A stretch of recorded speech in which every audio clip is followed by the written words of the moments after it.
We opened today with a panel on education, innovation and India's urban transformation. And I have a set of very distinguished panelists who are with me at the moment. The chair of the panel is Dr. Subir Gokarn, who is the Deputy Governor of the Reserve Bank of India and is in charge of the Monetary Policy Department. We also have Sam Pitroda, who is also the chair of the National Innovation Council. He requires no introduction. A large number of the transformation that we've seen in the innovation space and the technology space over the last 30 years by a whole range of technology missions, and especially his personal contribution in the area of telecom come from his current work. We're extremely glad that we have with us today Professor Richard Levin, who is one of the leading lights of not only the US academic system as Yale's president since 1993, and Renana Jhabvala, who is the chairperson of SEWA-Bharat. So we have a very distinguished panel. The key to network today is connectivity. In India today, we are a nation of a connected billion.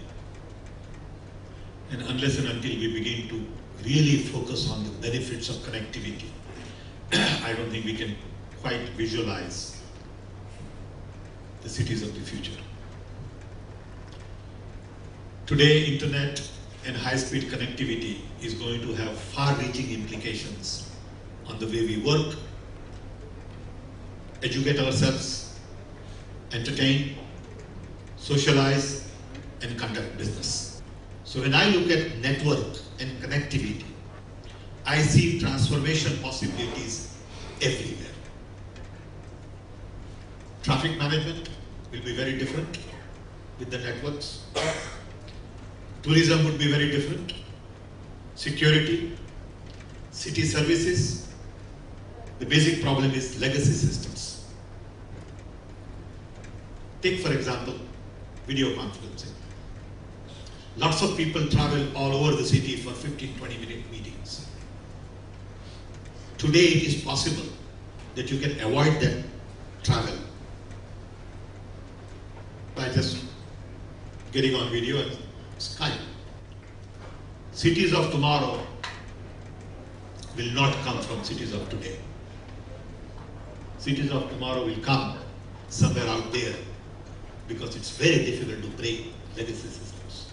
Look at the system as a whole in India, and I think there's a real danger that the system as a whole in India could become a constraint on India's economic growth if there isn't fairly substantial transformation and change. India needs not just centers of applied problem solving, such as the Institute for Human Settlement. It actually needs a stronger foundation in fundamental science as well. Fundamental science drives a technologically based economy. One of the ironies is India has some marvelous training programs in advanced technology. Your institutes for IITs are first rate in teaching, but they're really not on the map globally in research. India needs as diverse educational needs. It needs to train. It needs to develop people with basic literacy and computer literacy. It needs to do vocational training at the lower end. It needs to have basic higher education for people that do middle-level jobs, middle-level skill jobs, technicians, machine operators, nurses, for example. It needs higher skilled people that will become engineers, that have the IIT type level of training. There is a planned expansion there, but it's still a tiny fraction of your population you're educating at that higher end. And then finally, at the very high end, you need truly outstanding research universities, full-service research universities that really teach students, expose students to state-of-the-art work that give them the kind of broad exposure to multiple disciplines that allow for creativity, flexibility, adaptive thinking, the kind of education that's needed for leadership elites today. I think is broad. Why are so many students from around the world, increasingly from leadership elites, coming to the United States rather than Britain? Because we have this sort of notion that undergraduate education needs to expose people to multiple disciplines and let them integrate and further specialize later. You need a merit-based system of allocating research funds, like peer review, as opposed to politically directed grant making and block grants given to institutions. Some considerable progress has been made in India in this front. Particularly when Capital Sybil was in charge of giving away research money, to increase the amount of stuff that goes by peer review considerably, but more is needed. That's the basic science. You also need the capacity to do applied research, the kind of problem-solving research that the Institute for Human Settlements aspires to do. And of course, there's a whole nexus of issues around which I completely agree, actually, with Armar, that the fields that you need to integrate are actually somewhat underdeveloped. Not that economics is underdeveloped, the geography is underdeveloped. They're not well integrated. And the field of applied urban planning and urban thinking is actually not very central in these days in the academia of US or Europe. It's fallen into a sort of second-class status.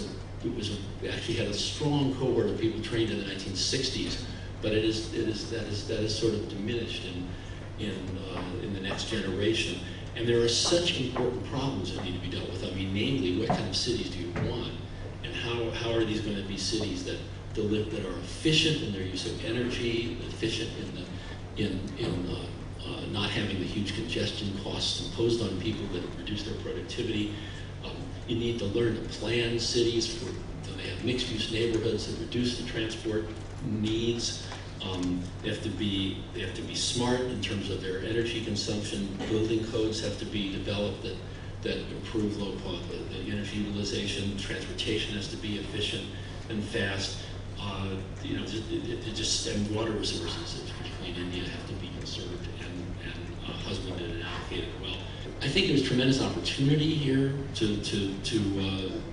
build great institutions in India. The economic opportunities here are basically phenomenal. There's a lot of creativity and innovation in certain sectors of the Indian economy.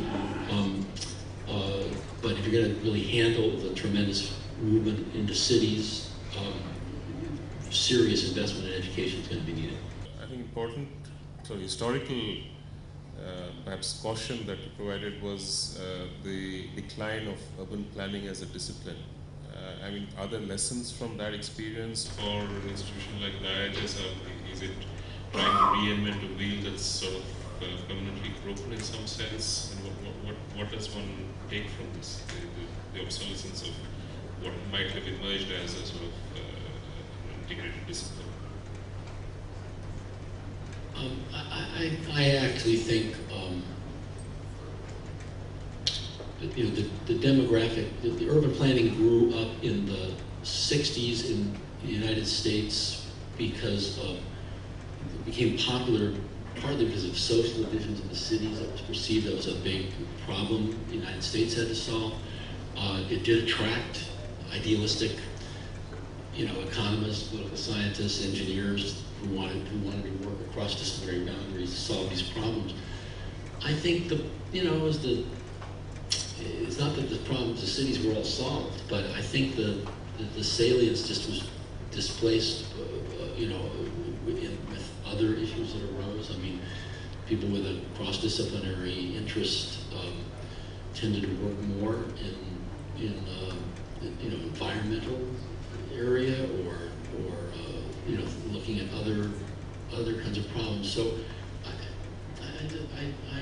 I'm not quite sure how partly I think it's also cities stopped growing in the United States and in Western Europe, and indeed many of them started shrinking. Demographics are so different than they were in India that it was way less pressing. I think it could be I think the whole impetus could be restarted by bringing the right people together. So part of it has something to do with compensation, incentives, job opportunities, and so on, which is, I think, the risk factor here is if you're trying to sort of force a new skill set into an existing system, that creates its own frictions also. I was reading somewhere that what India is experiencing is 5-speed growth. So the top 2 speeds have really, gone really fast, and the other 3 speeds are slower and slower and slower. in the urban areas, 80% of people or 80% of workers are in what is called the informal economy. That is, they are either small self-employed or they work as contract workers or don't have a formal contract. So it's not a small number. People who are living in the what is called slums, actually there's no real definition of, there are many definitions of slums and it can vary. Bombay, today we were in a meeting and some people thought 60% of people lived in slums and other people said no, it was 50% of people lived in slums. So it's a large percentage. The other thing that is quite worrying in the cities is that there's a decline of poverty, and Dr. Om Mathur is here, so I'm quoting his figures, which is that the rate of decline of urban poverty is slower than the rate of decline of rural poverty. The numbers of poor have declined by 15% in the rural areas and have gone up by 34% in the urban areas. So, we are looking at a large base of poor people in the urban areas, and that is those lower speeds I'm talking about. I'm very happy that colleagues from across the world, and this was a very interesting discussion that Professor Ramakrishnan and Kamsi just now, and Ramesh and some of us started last year. That is, how can we build a platform where we can ask the difficult questions? Because if you can't ask the right question, there's no way that you're going to be able to start finding the right set of answers. So we've tried to build this platform, which includes, top-ranking research university in the world, ourselves as as a potential national innovation university and a practice organization, try and bring people together to have a clear debate on what the core questions are. Where is innovation happening? Where is the answer situated? And try to build that together into a system that will start generating answers. Because they're in the landscape. But how can we put it together? And finally, how can we enable it to scale? One of the biggest challenges India has today is to take answers and solutions that work in one particular place, be able to extract the principles, in a sense, build theory around that across many disciplines and transcreate it in other locations. But to do that for the mass and not for the elite. And we actually haven't found ways of doing that, excepting in very, very particular locations. So thank you all so much for staying out here so late.